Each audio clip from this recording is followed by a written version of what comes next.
안녕하십니까. 네팔에 선교 활동을 하고 있는 최근민 선교사입니다.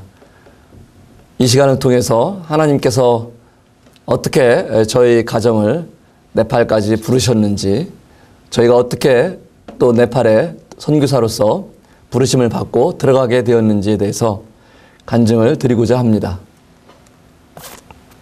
저는 사실 선교사에 대해서 꿈을 꾸거나 아니면 선교에 대해서 비전을 갖고 준비하거나 교육을 받거나 이런 적이 없습니다.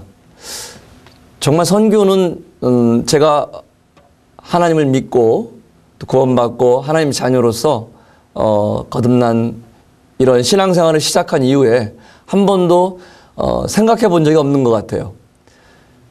직장 생활을 또 하면서, 그리고 또 교회 생활을 하면서 이렇게 주님을 섬기는 이런 최선의 길을 가고 있었는데 결정적인 계기가 있었습니다.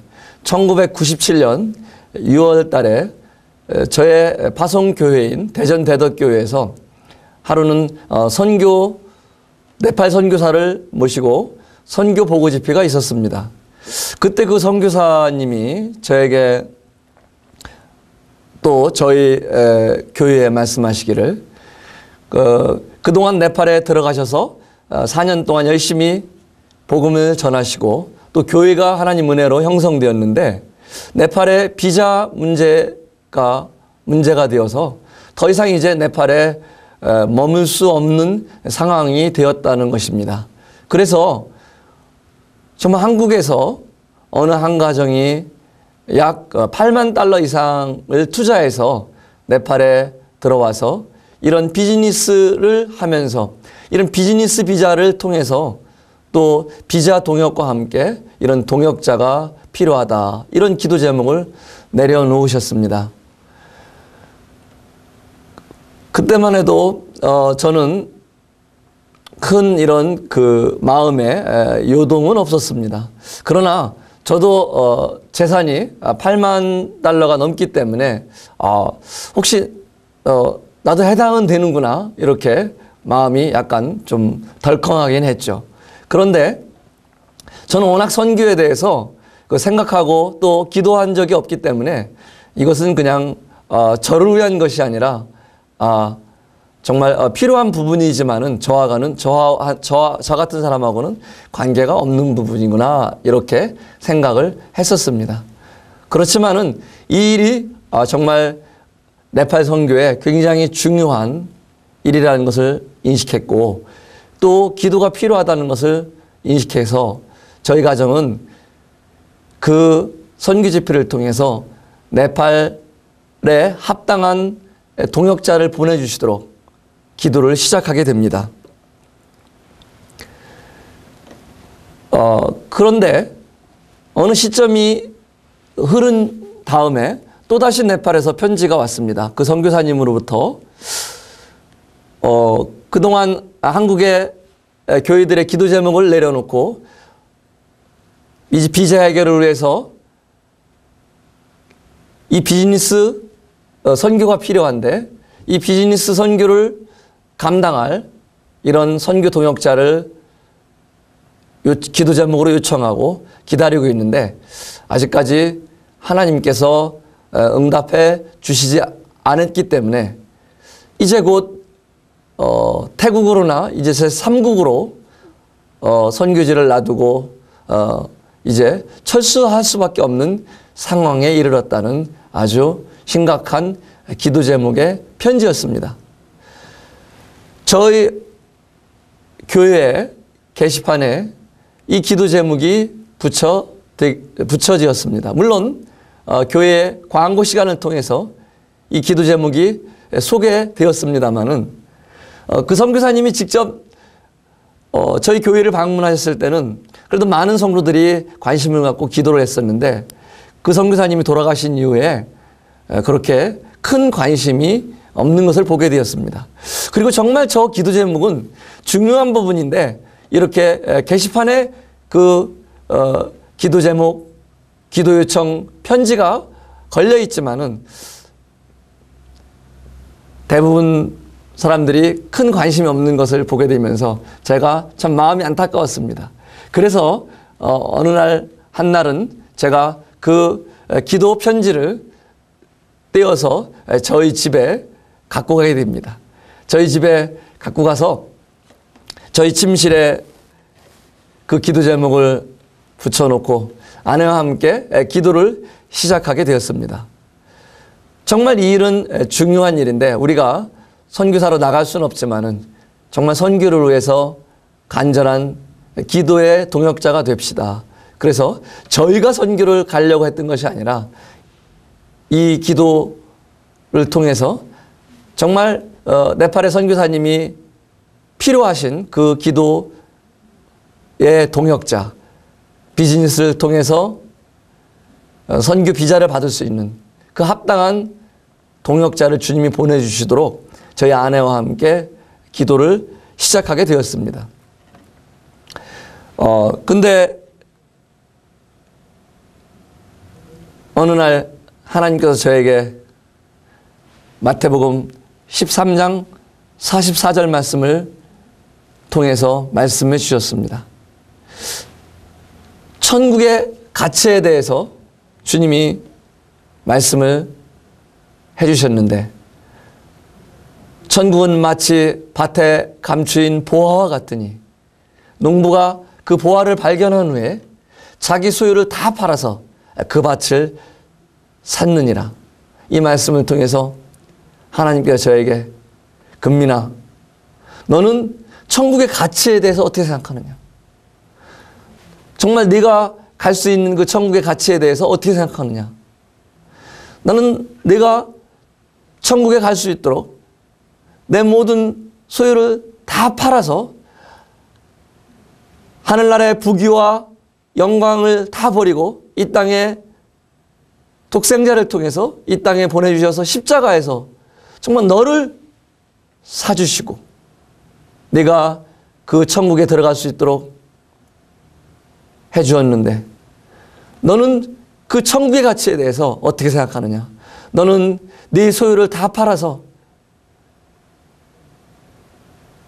그 밭을 살 수 있느냐라고 주님이 저한테 말씀을 통해서 말씀하시는 겁니다. 정말 저는 깜짝 놀랐습니다. 저는 천국은 정말 좋은 곳이고 제가 갈 수 있는 곳이고 예수 그리스도의 십자가의 보혈의 공로를 통해서 제가 갈 수 있는 그곳에는 죽음도 눈물도 애통도 죄도 없는 정말 아름다운 곳, 영원한 곳으로 제 소망 가운데 천국이 있었지만은 주님께서 그 천국으로 해서 정말 주님이 자기의 부귀와 영광을 다 팔아서 저를 사주신 것을 때로는 잊고 살았었습니다. 그리고 주님이 또다시 저에게 이 말씀을 통해서 너는 천국의 가치를 어떻게 생각하냐고 말씀하시고 내가 내 부귀와 영광을 다 팔은 것처럼 너도 네 소유를 다 팔아서 정말 네팔을 위해서 그 밭을 살 수 있느냐라고 주님이 말씀하시는 것을 듣게 되었습니다. 저는 정말 깜짝 놀랐습니다. 이제까지 제가 살아왔던 제 삶의 목표가 있었는데 그것은 다름 아닌 균형 잡힌 신앙이었습니다. 그래서 교회와 직장과 그리고 가정, 이 삼각형으로 교회와 직장과 가정을 이 어떻게 균형 잡힌 최선을 다해서 신앙생활을 하고 또 직장생활을 하고 그리고 가정생활을 하고 이것이 그동안 저에게 정말 최선을 다하는 가장 이상적인 신앙생활이라 저에게 가치관이 있었고 그리고 그것을 위해서 그렇게 전 열심히 살았던 성도입니다. 정말 그것이 제 최선의 길이라고 생각했습니다. 그런데 제가 이 말씀을 통해서 저 자신에 대해서 제가 갖고 있는 것들을 보았습니다. 교회와 직장과 가정. 그런데 놀랍게도 제 안에 그 이 삼각형 안에 제가 있는 것을 보았어요. 저는 이 갈라디아서 2장 20절을 모르는 성도가 아닙니다. 근데 정말 제 안에 여전히 이 교회와 직장과 가정 안에 여전히 제가 있는 거예요. 제 교회, 제 가정, 제 직장. 예수님께서 저를 핏값으로 사주시고 값으로 사주셔서 정말 저의 모든 것이 예수님 것이 되었는데 불구하고 마치 이제까지 저는 최선을 다해서 살고 있다고 생각했는데 제 것처럼 살고 있는 자신을 보게 됐어요. 그래서 주님, 정말 저는 주님 앞에 주님, 제가 정말 잘못했습니다.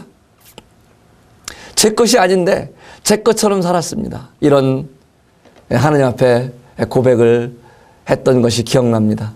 그리고 정말 제가 갈 수 없습니다. 네팔로에서 제가 포기할 수 없습니다. 라는 말을 하나님 앞에 사실 대답할 수가 없었어요. 나는 너를 위해서 내 모든 부귀영광을 다 팔아서 너를 샀는데, 너를 천국에 보내기 위해서 너를 그렇게 사랑했는데 너는 네팔에서 그런 네가 가진 것들 또 네 모든 것들이 필요하다고 하는데 너는 그 소유를 다 팔아서 그것을 살 수 없느냐고 말씀하시는 물음 앞에 저는 그럴 수 없습니다. 라고 대답할 수가 없었습니다. 그래서 처음으로 저는 정말 이 충격적인 말씀을 통해서 저는 하나님 앞에 제가 그동안 기도해왔던 것, 네팔 선교에 필요한 동역자를 보내주십시오 라고 기도해왔지만은 그 동역자가 바로 저가 될 수 있다는 것을 처음으로 생각하게 되었습니다. 그런데 이 사실을 이제 제 아내에게 이야기했을 때요, 아내가 펄쩍 놀랐습니다. 우리가 무슨 선교를 하겠느냐. 우리는 정말 선교사의 자격이 없다는 거였어요. 저는 아내를 이해할 수 있었습니다. 왜냐하면 사실 제가 보아도 저희 같이 한 번도 준비한 적도 없고 선교를 위해서 어떤 특별한 훈련을 받은 적도 없고 아무 이런 여러 가지 어떤 것을 보더라도 자격이 없어 보였습니다. 그렇지만 저희 자매도 기도를 하기 시작했습니다. 제가 제안을 했던 날 우리 자매는 정말 두렵다고 그랬어요. 여보, 우리 정말 그런 얘기 하지 말고 잠이나 잡시다. 무서워 죽겠어요. 이렇게 말했지만은 우리 자매의 마음속에도 정말 하나님의 도전이, 하나님의 부르심이 그때 들어갔던 것 같아요. 그리고 아내가 기도를 시작했습니다. 그 후 어느 날 아내가 저에게 누가복음 19장 30절을 통해서 하나님이 하신 말씀을 저에게 들려주었어요. 누가복음 19장 30절에 한 번도 멍에 매지 않은 나귀를 하나님께서 부르시고 쓰시겠다고 하셨을 때 비록 한 번도 다른 사람을 태워본 적이 없지만은 주가 쓰시겠다고 하라라는 말씀 앞에 풀어드릴 수밖에 없는, 또 풀어드려야 하는 것이 우리의 마땅한 본분인 것을 저희 아내가 알게 되었던 것이죠. 그래서 저희 아내도 하나님께서 훈련되고 정말 잘 자격이 갖추어진 나귀만 쓰시는 것이 아니라 이렇게 한 번도 사람 태워보지 않은 이런 나귀도 하나님께서 쓰시는구나. 그리고 부르시는구나. 그렇다면은 주가 쓰시겠다고 하는데 내가 어떻게 내어드리지 않을 수 있나. 이렇게 하나님 앞에서 우리 자매의 마음이 이제 무너지게 됩니다.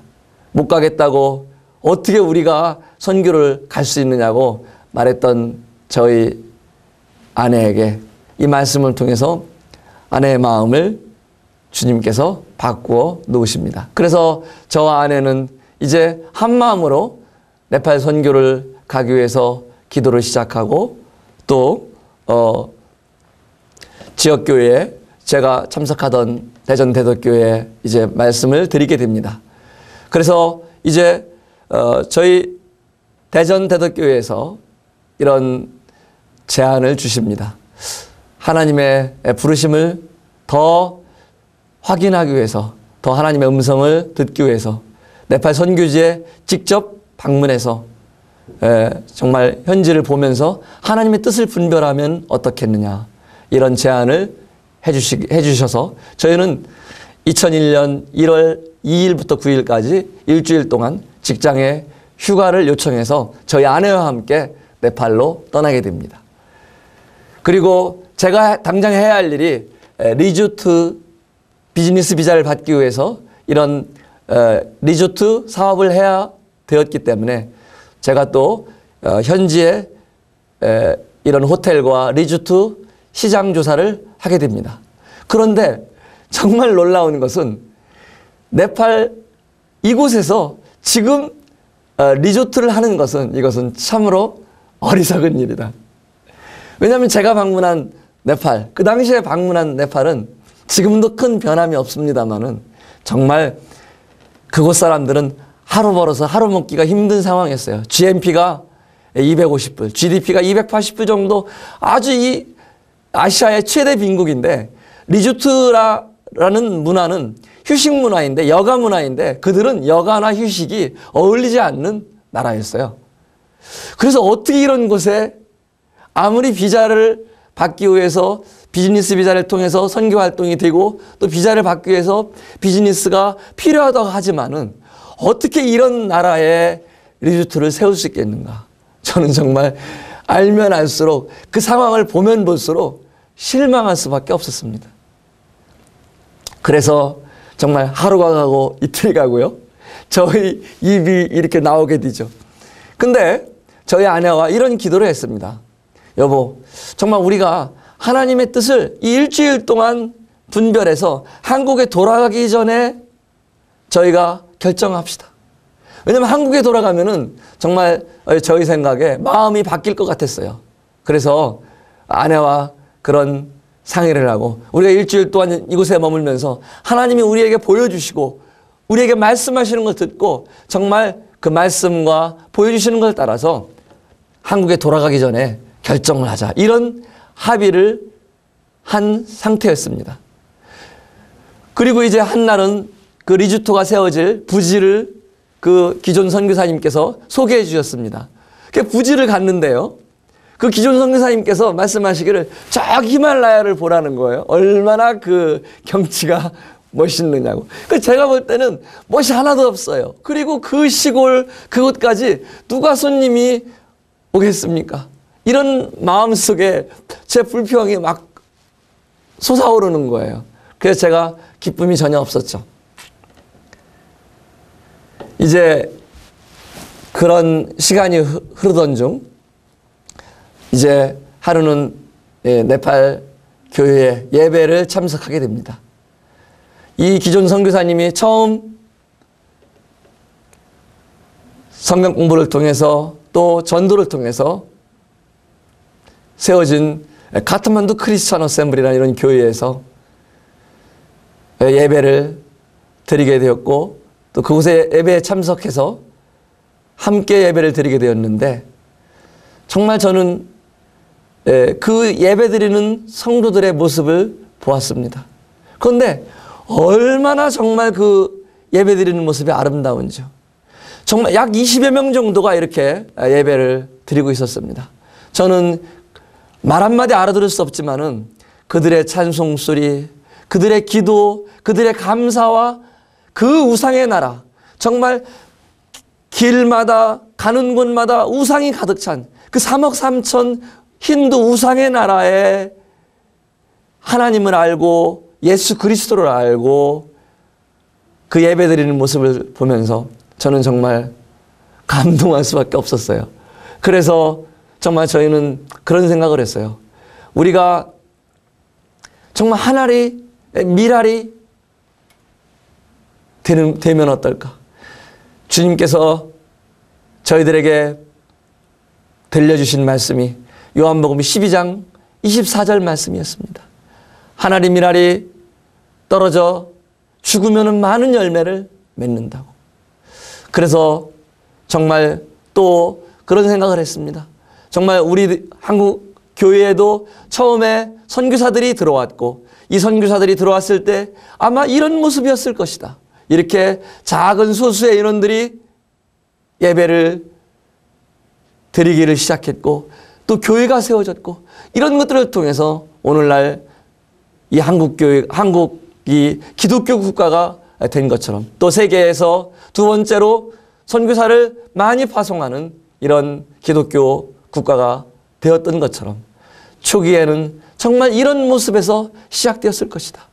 우리가 만약 지금은 이렇게 미약하지만은 이런 지금은 작은 무리들이 모여있는 이 교회이지만은 이 하나님의 몸된 교회에서 정말 우리가 이 교회를 위해서 우리가 헌신한다면 우리 한 가정을 희생해서 이 선교사님이 계속해서 비자를 받고 계속해서 복음을 전해서 이 교회들이 세워진다면 이것보다 값진 일이 더 어디 있겠는가. 이런 가치를 하나님의 미랄의 가치를 하나님께서 발견하게 해주십니다. 그래서 저희 부부는 이제 예배를 마치고 집에 들어와서 아내와 이제 기도를 같이 했습니다. 그리고 결정을 했습니다. 여보, 정말 우리 하나의 미랄이 됩시다. 비록 사업적으로는 아무런 투자할 만한 가치가 없지만은 어차피 우리 재산, 우리 건강, 우리 가정, 직장 모든 것 다 하나님 것인데 하나님이 주시는 것인데 이것을 하나님께 드려서 하나님이 쓰실 수 있다면 이 사업을 해서 정말 다 망한다 할지라도 교회가 계속해서 유지될 수 있고 또 이 교회를 통해서 전도 활동이 계속 또 선교 활동이 계속될 수 있다면 이것은 가치 있는 일이 아니겠냐고 이렇게 저희는 가치를 서로 발견하고 그리고 기쁨으로 정말 예배에 참석하기 전에 그 실망하고 입이 나왔던 그 모습과는 달리 이제는 하나님 앞에 참 평안함으로 저희들이 기도를 하고 결정을 하게 됩니다. 그리고 그 결정을 기존 선교사님에게 말씀을 드리고 다시 네팔에 저희들 돌아오겠습니다. 이런 말씀을 드리고 한국에 들어오게 되었습니다. 그리고 이제 저희가 와서 해야 할 일은 이제 네팔로 들어가기 위한 준비였습니다.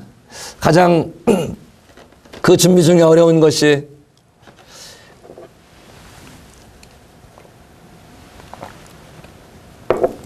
회사를 퇴직하고 정리하는 일이었습니다. 약 14년 7개월의 직장 생활을 마무리하는 거였습니다. 정말 주님 은혜로 저는 좋은 직장에 다니고 있었습니다. CJ 제일제당이라고 들어보셨죠? 저는 그 CJ 제일제당에 교육 마케팅 담당을 하고 있었습니다. 주님 은혜로 정말 어린 나이에 이렇게 빨리 진급을 해서 제가 약 36살 때 이 삼성 계열에는 직무등급 1에서 직무등급 7까지 G1에서 G7까지 있는데 제가 36살 때부터 이 그만두기 직전까지 G6 직무등급 6등급 직무를 맡고 있었습니다. 정말 제 나이에 비해서 제 학번에 비해서 정말 빠른 승진과 중요한 업무를 맡고 있었습니다. 이제 또 많은 연봉이 올라가고 또 그 당시 IMF 이후에 많은 실직자들이 있었지만은 저는 승승장구를 할 수 있는 기회였습니다. 이 사표를 내면서 참 저의 마음이 가끔씩은 복잡했습니다. 그러나 정말 변함이 없었던 것은 이것을 주신 분이 또 하나님이시고 이제까지 인도하신 분이 하나님이신데 정말 기쁨으로 드리자. 그리고 회사에 2001년 2월 28일부로 사표를 내게 됩니다. 참 회사에서도 어찌하든 이 사표 수리를 하지 않으려고 저를 붙잡았습니다. 그들은 이해할 수가 없었어요. 왜 갑자기 네팔로 직장을 그만두고 가야 되는지. 저의 신앙관을 그들은 다 저를 향한 하나님의 부르심을 또 저에게 새겨주신 그 가치를 그들이 다 이해할 수 없었습니다. 그리고 이제 직장을 그만둔 다음에 퇴직금 및 모든 재산을 정리해서 전체 돈을 네팔에 이 리조트 사업으로 해서 투자를 하게 됩니다.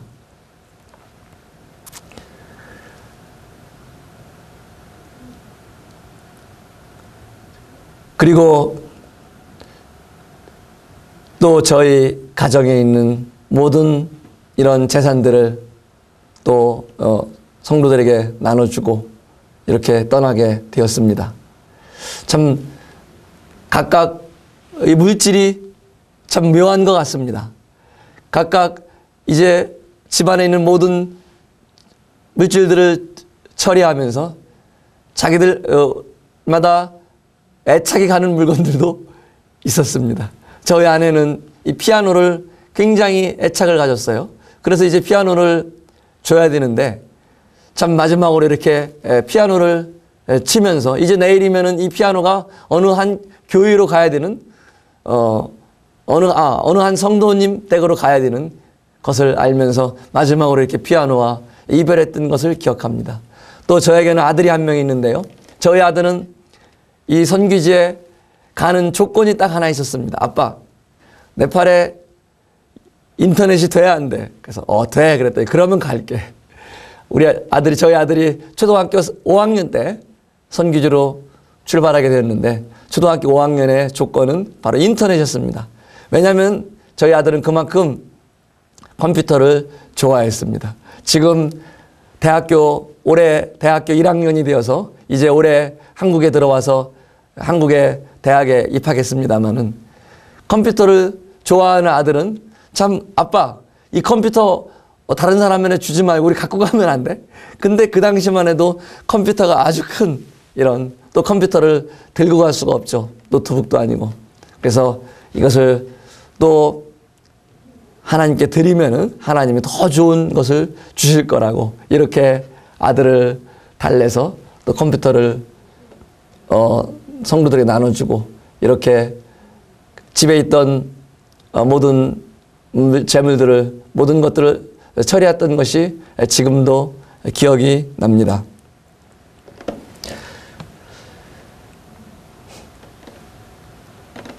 참 하나님께서 부르시고 그 가치를 발견하게 하시고 저에게 힘을 주셨지만은 그러나 떠나기 전에 많은 또 불안도 다가오곤 했습니다. 과연 어떻게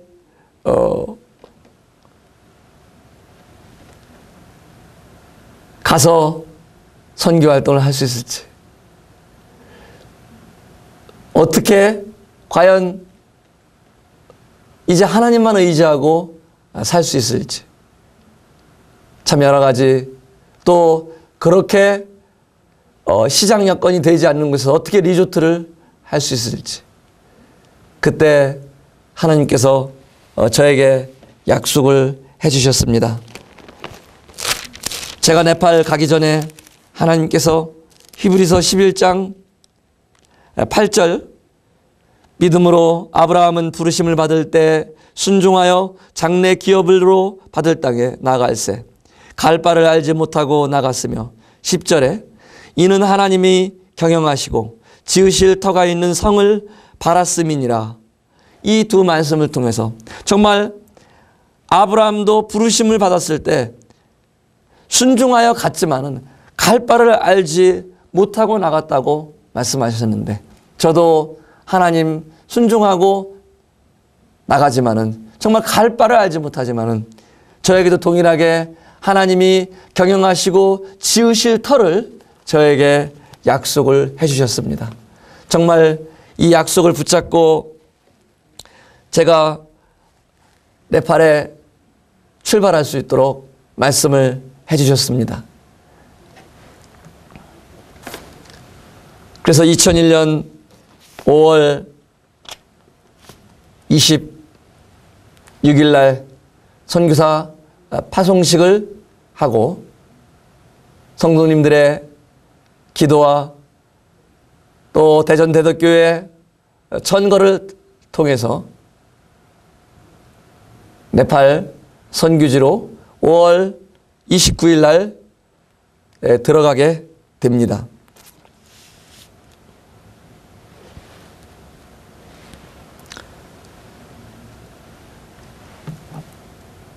사진을 이렇게 다시 잠깐 보겠습니다.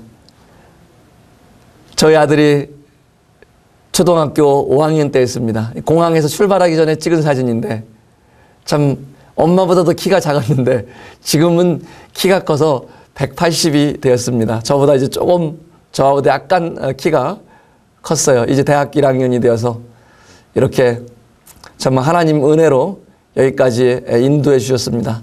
정말 지금도 저 사진을 보면은 하나님께 기도가 됩니다. 하나님, 제가 저 출발할 때 가졌던 저 믿음대로 변치 않고 하나님 네팔 땅에서 제가 저에게 맡기신 일들 잘 감당할 수 있도록 끝까지 충성스럽게 잘 하나님 종으로서 일할 수 있게 해달라고 기도하게 됩니다. 제가 떠날 때 참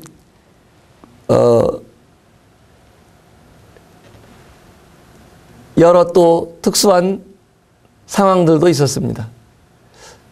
저는 교회에서 파송받으면서 전문인 선교사로 또한 자비랑 선교사로 이렇게 파송을 받게 됩니다. 제 퇴직금과 재산 정리한 것을 갖고 이제 리조트를 건축하고 리조트를 통해서 바로 제가 이제 그것을 통해서 먹고 살면서 선교 활동을 해야 되는 처지였습니다. 그런데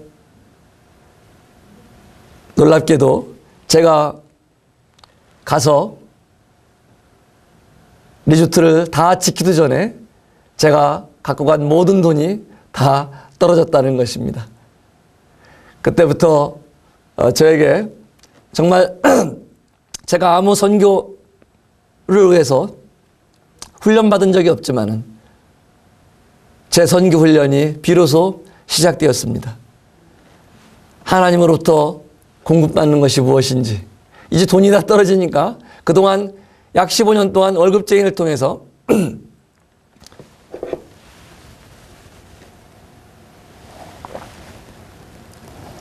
이제 월급을 통해서 살다 하늘로부터 오는 공급을 받아야만 되었습니다. 그리고 또 제가 가서 처음에 시작한 것은 이런 멋있는 선교 활동, 제가 생각했던 그런 선교가 아니라 제가 가서 99시를 짓고 또 99시를 지은 이후에 이제 여러 메뉴를 만들고 또 직원들을 뽑고 그리고 모든 시스템을 갖추어야 됐는데 그러면서 제가 시작한 것은 멋진 선교사가 아니라 저는 웨이터부터 이렇게 시작을 하게 되었습니다.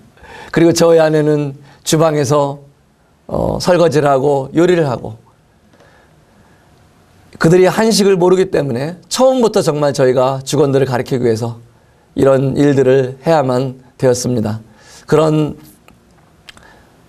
또 주차장 관리를 하고 또 화장실 청소를 하고 정말 이런 일들을 통해서 약 3년 동안 하나님께서 저희를 가르치시고 또 저희를 낮추시고 또 정말 하늘로부터 공급받는 것이 무엇인지 또 저에게 약속하신 하나님이 경영하시고 지어주시겠다고 한 그 약속을 의지하며 하나님의 약속을 의지하며 사는 것이 무엇인지 사람을 의지하지 않고 또 사람의 공급을 기대하지 않고 이렇게 하나님만 바라보고 시작하는 선교가 무엇인지 철저히 저희 가정을 낮추시고 훈련시키는 기간이었던 것 같습니다.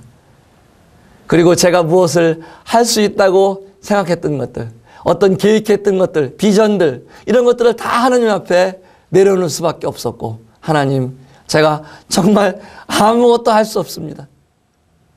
이렇게 하나님 앞에 엎드려지고 낮아지게 하시고 이런 3년의 훈련을 주님이 지나게 하시고 저에게 허락하신 일들이 바로 뉴 호라이즌 학교입니다.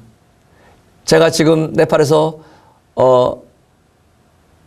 하고 있는 주요 사역들을 살펴보면 이런 하나님께서 3년간의 훈련이 끝난 다음에 허락해 주신 것이 뉴 호라이즌 학교이고 약 720명의 학생들이 지금 유치원부터 10학년까지 공부하고 있는 초, 중, 등 학교 스타일의 학교입니다. 그리고 비자 가장 중요한 이 비자 받기를 위해서 또 선교비자 비자를 해결하기 위해서 99시 리조트 호텔을 계속해서 운영하고 있고요. 그리고 프로 에듀케이션 네팔이라는 교육발전 NGO를 통해서 이제 뉴 호라이즌 학교뿐만 아니라 네팔 전역의 학교들을 방문하면서 선생님들을 훈련시키고 또 학교를 컨설팅하는 이런 네팔 정부에 등록된 로컬 NGO 활동을 하고 있습니다. 그리고 카트만두 크리스찬 어셈블리와 또 마체강 크리스찬 어셈블리를 섬기고 있습니다. 여러 이제 자세한 내용들은 다음 시간에 이렇게 설명을 드리겠습니다. 마지막으로 저희 가족을 위해서 기도 제목을 몇 가지를 부탁을 드립니다. 저희 지금 아내가 이번에 한국에 들어왔을 때 건강검진을 통해서 갑상선 암이 발견되었습니다. 진단되었습니다. 그래서 이제 암 수술을 앞두고 있는데 저희 아내가 잘 수술을 받고 또 건강을 회복하여서 네팔에서 선교 활동을 하는데 지장이 되지 않도록 계속해서 하나님께서 사용하시는데 어려움이 되지 않도록 저희 아내의 건강을 위해서 기도를 부탁을 드립니다. 여기까지 잘 경청해 주신 여러분들께 감사를 드립니다. 감사합니다.